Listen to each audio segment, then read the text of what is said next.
Buy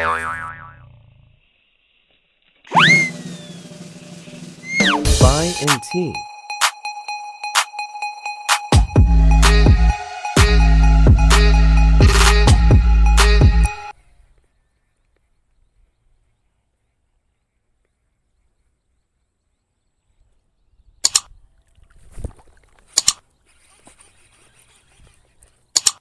สวยๆครับ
โอ้โห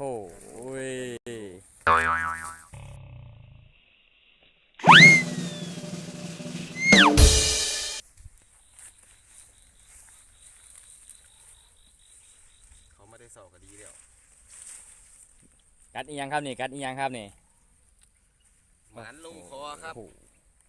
ไม่ต้องส่งลงคอไปเลย ลงคอครับจริงๆครับไม่ต้องส่งครับ ไม่เห็นเหยื่อเลยครับผม ไซโลครับโอ้มันมาครับนะกุ๊กมือนี่แจ๋ว สุดยอดเลยครับ